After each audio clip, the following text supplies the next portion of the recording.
Hello, and thanks for tuning in to this week's Ukraine update from M Compass Media. I'm your host, Finbar Markey. Every week I'm joined by John Moran, former head of the foreign desk for the Irish Press, and we look at events with regards to the NATO Ukraine-Russia war and some events that may be connected to it, but that have an international flavour as well. John begins with an overview of a few minutes, looking at developments, and from there we discuss them in more detail. Thanks for joining us again this week, John. My pleasure, Finbar. I've got the Ukraine war report for May the 31st, 2023. Drones over Moscow and Kiev. Russian President Vladimir Putin has accused Ukraine of seeking to frighten the Russian people after Moscow was targeted with a large-scale drone attack for the first time in the war. He said Ukraine had chosen the path of attempting, quote, to intimidate Russia and Russian citizens with attacks on residential buildings, unquote. He added that the drone attacks were, quote, clearly a sign of terrorist activity, unquote. The Russian Defense Ministry said 8 drones targeted the city overnight, but Russian media close to the security services wrote that the number was much higher, with more than 30 drones involved in the attack. One of the drones used in yesterday's swarm raid on Moscow appears to have been a Ukrainian-manufactured UJ-22 drone produced by the UKR jet company. Yesterday, Ukrainian drones also attacked 2 oil refineries, starting a blaze at the Alipsky refinery and damaging the other one at Ilsky, 40 miles east of Novorossiysk.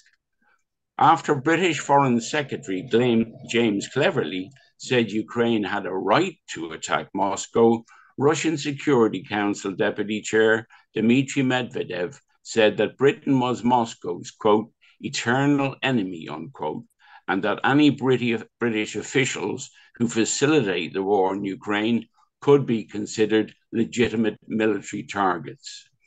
Mr. Medvedev, former Russian president and ally of Vladimir Putin, was responding to British Foreign Secretary James Cleverly's remarks that Ukraine had the right to project force beyond its own borders, who said that Britain's goofy officials, unquote, should remember that Britain could be, quote, qualified as being at war, unquote.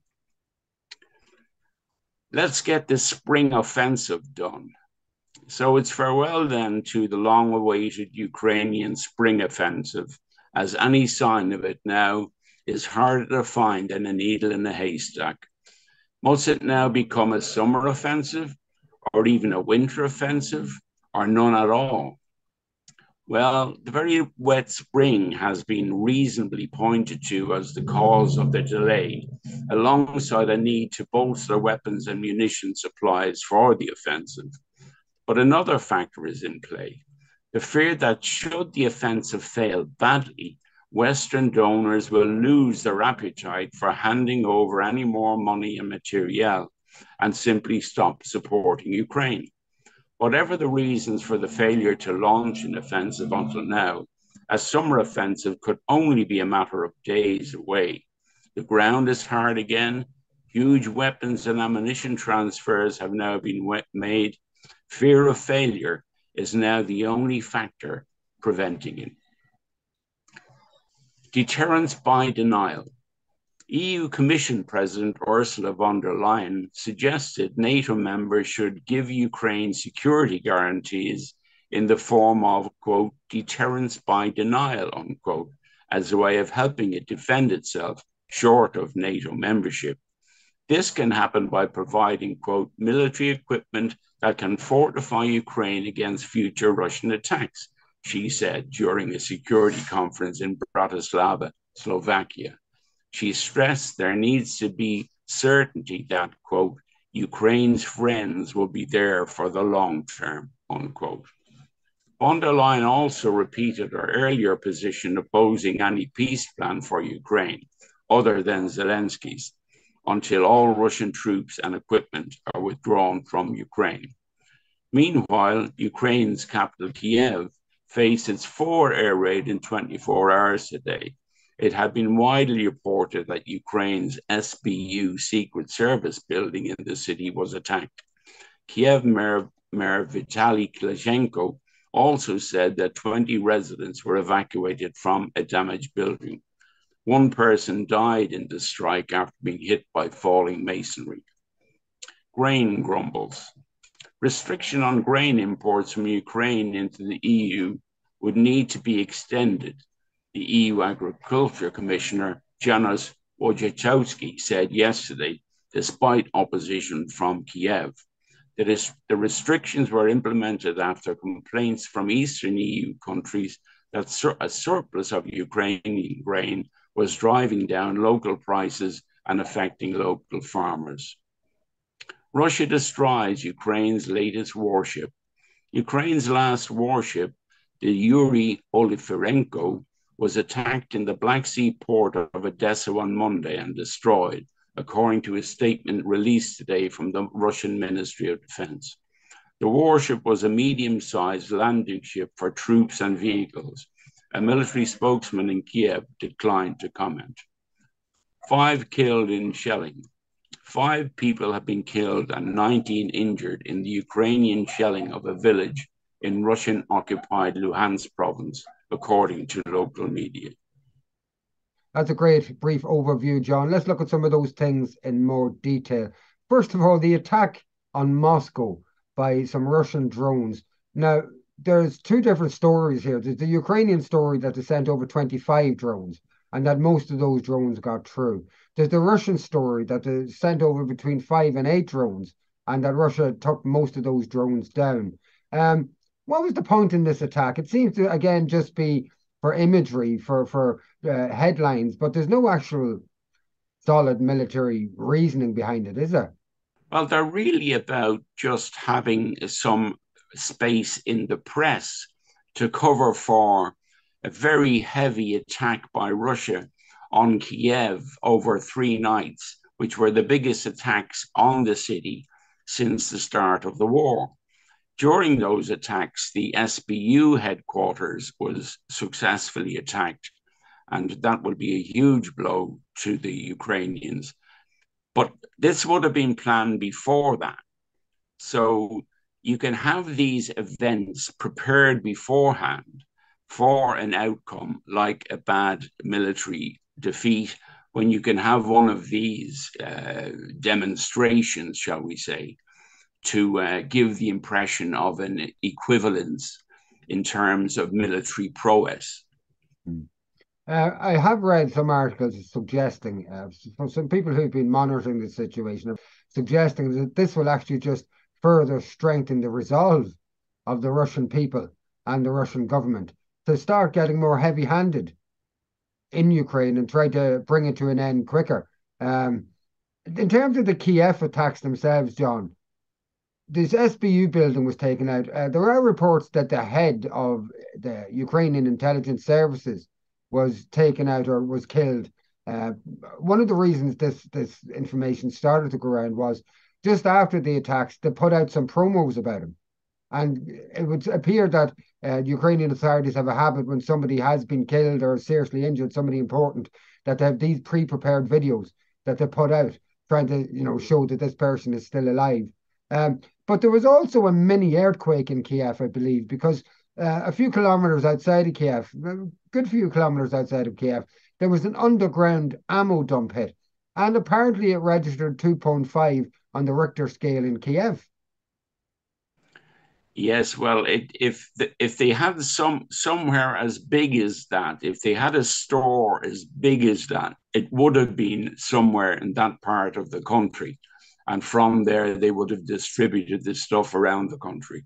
So it doesn't surprise me at all that you would have a Motherlode not too far from Kiev. And it's amazing that the Russians are using artillery that strikes into the ground and basically digs a hole in the ground and will go through a few layers of concrete before it delivers its main load. So it can strike. I think one of those types of missiles is called the Dagger, but it can strike right underground and take out these underground bunkers, etc. And if I recollect properly, a good few months ago, there was an underground bunker in which a lot of NATO commanders were operating, the main operating center for the entire war on the Ukrainian side. It was underground and it was taken out too. There's also reports from the Kiev strike that a significant number of NATO officers that were helping the Ukrainians to conduct this war, that they have been injured and killed as well, and that immediately after the attack, there were a number of what appeared to be emergency flights to Poland from Kiev. Did you hear anything about those things about NATO casualties and about flights to Poland? I did, yes, and I heard that there was a flight subsequently from Poland to Berlin taking wounded Western senior officers. So that will be very interesting to see, but I can't see how we'll ever find the information on that, because they didn't talk about the previous one and they won't talk about this one either. But the weapons are there to do the kind of damage that Russia is claiming. There's no doubt about that.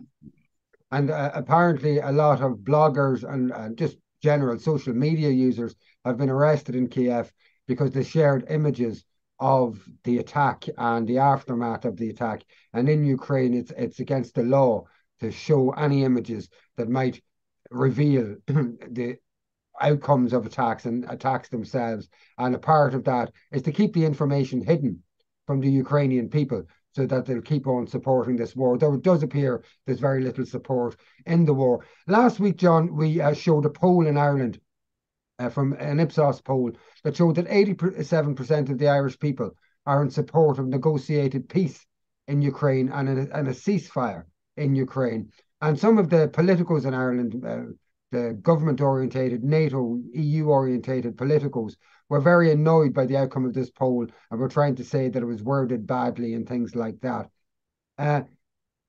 Since that, Zelensky has put out a statement or a speech in which he said, once again, it's his own news in a way, that he's not willing to negotiate in any way until Russia pulls every one of its troops and all of its forces out of what he claims to be Ukraine. So go right back to the Russian borders. And that's just not going to happen. And that's not where peace talks start with that kind of a position. We're going to have a look at that video and we'll come back to you in a week. Ми не готові навіть думати про це, поки він не виведе війська з України.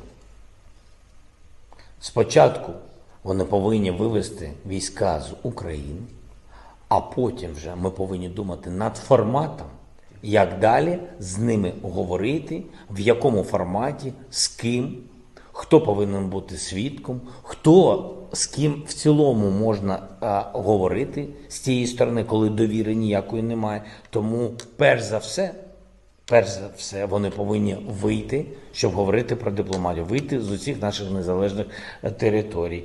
John, what do you think of that? Zelensky saying that there's no negotiation till Russia pull right back. Is that realistic? No, it's not, because he will do exactly as he's told. He has no agency in this. He has no sovereignty in this. He will do what the Americans tell him to do.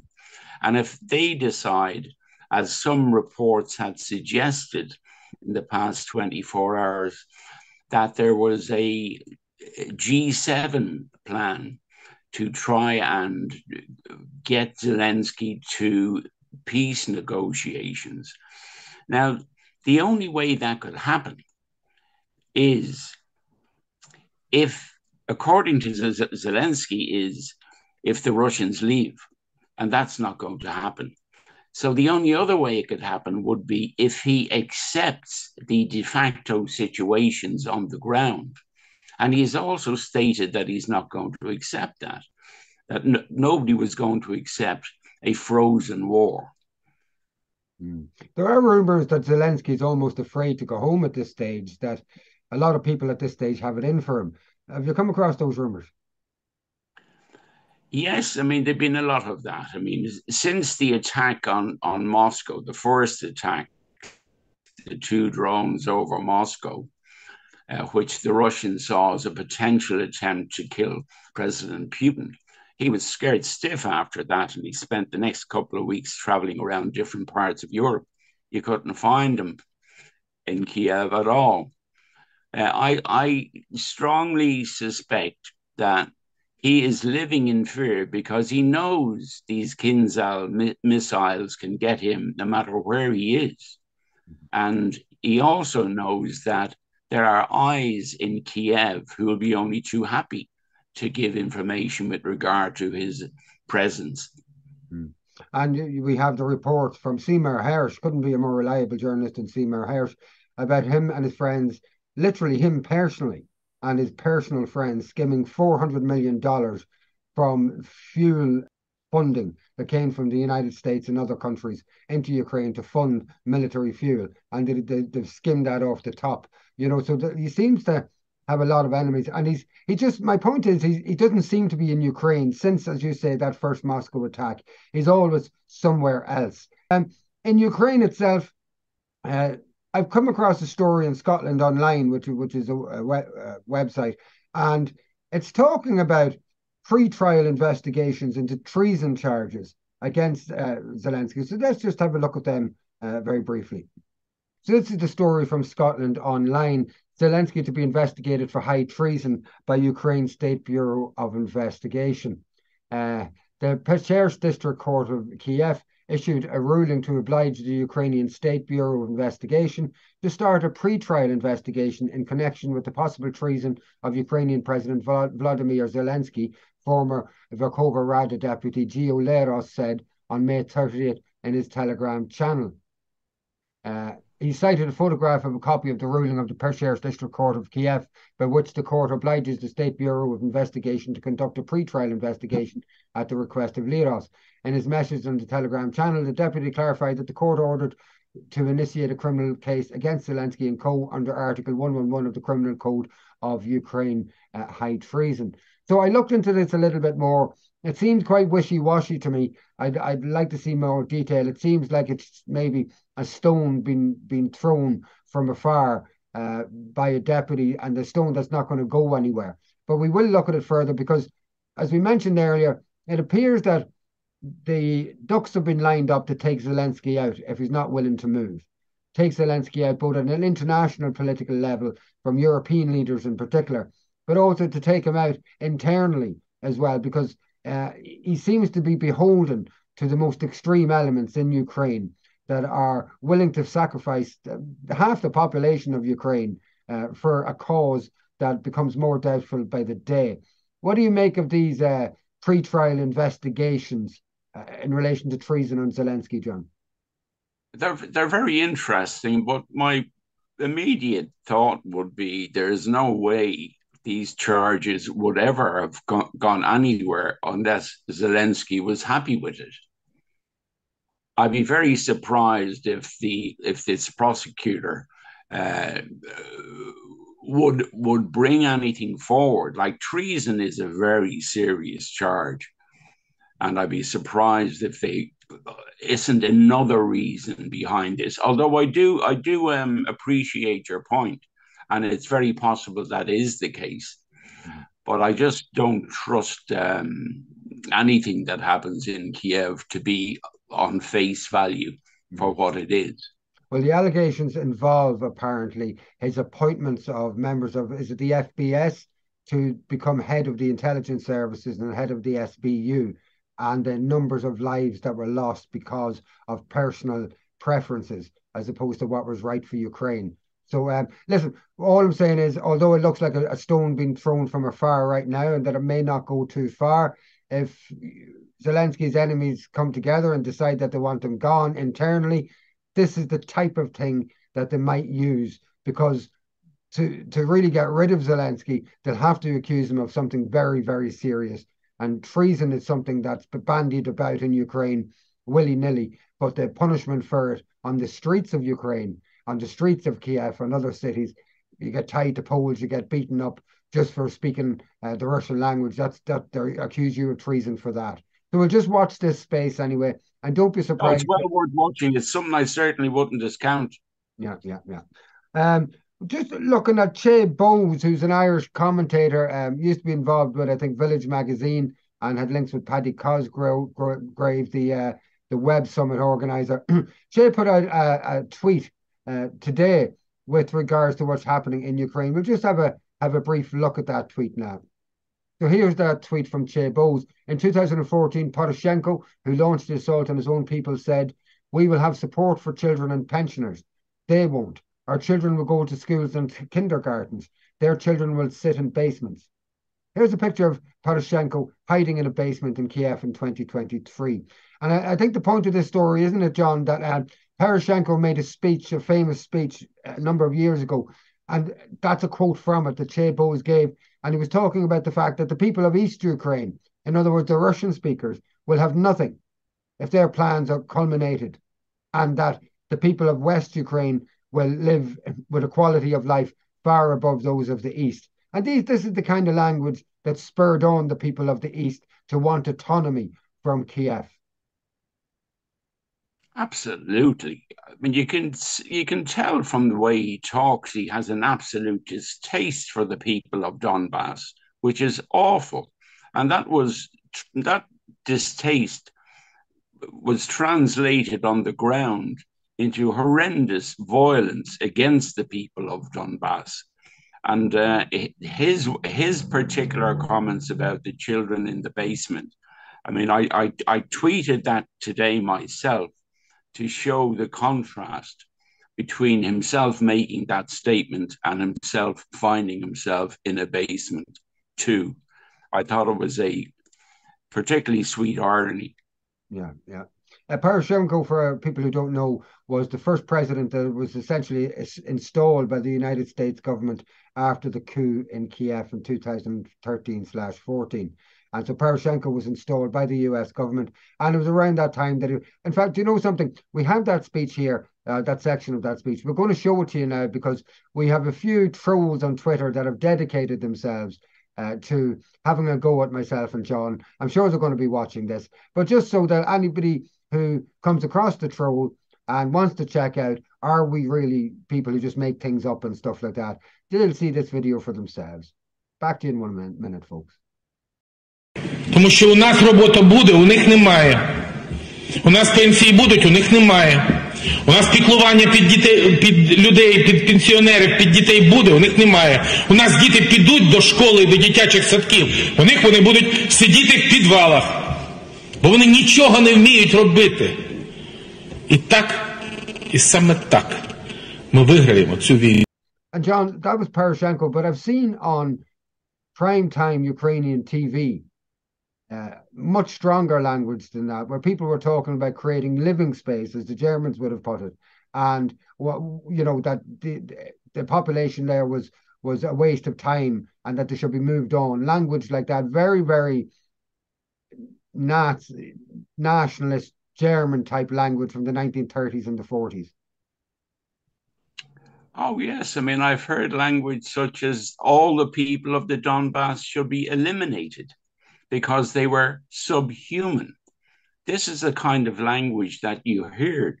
And it went on from 2014 right on till the present day.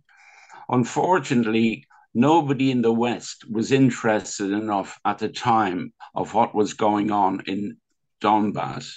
And they were allowed to get away with all this stuff. And they still are. I mean, they get kids' glove treatment from the West in terms of what they do, and it's a disgrace.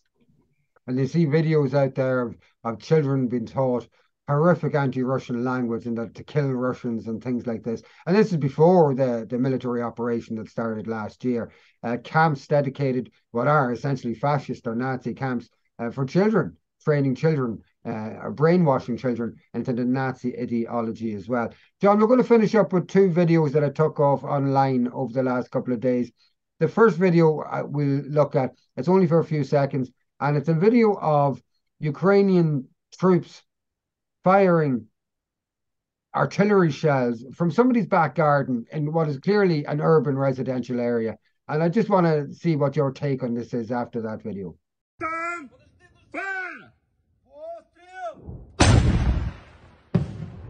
What do you make of that, John? I just found that shocking. But it's outrageous. I mean, this is precisely what Amnesty International said Ukraine was doing all over the battlefront. They bring weapons into built-up areas where there are people, and then they fire them at the Russians. Now, the problem with this is that in a war, you are entitled to fire back when you're fired upon. So when the Russians fire back at the source of the fire that was aimed at them, it will be in a built-up area.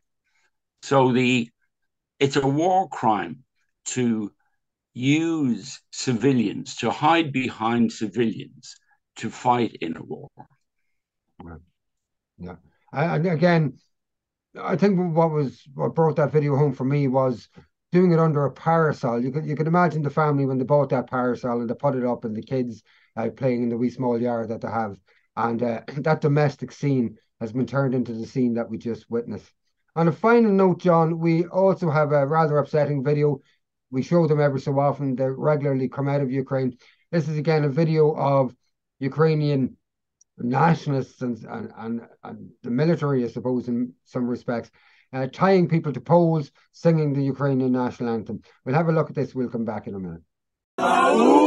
України ні слава, ні воля, ще нам, браття українці, усміхнеться доля, згинуть наші вороженьки, як роса на сонці, запануємо ми, браття.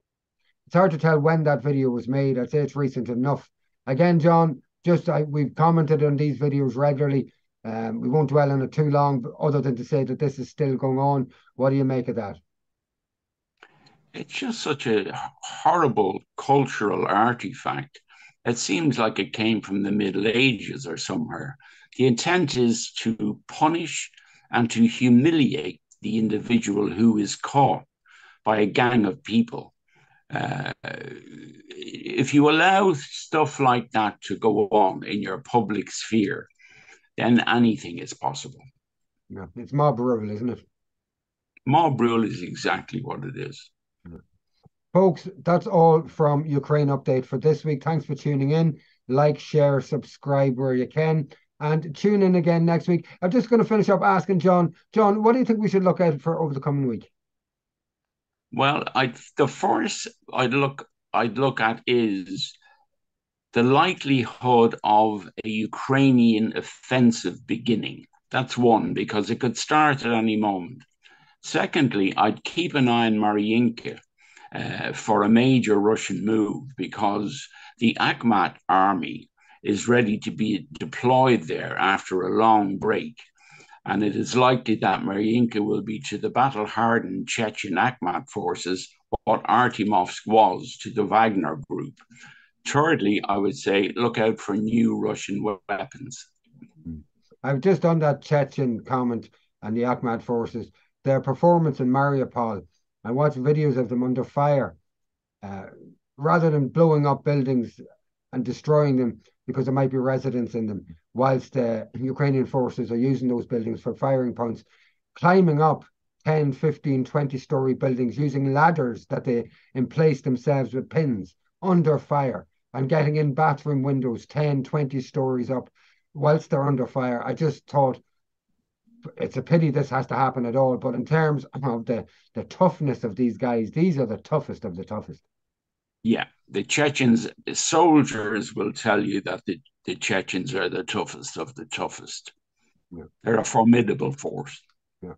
John, thanks for joining us again this week. As I say, folks, like, share where you can, and tune in next week. Night-night.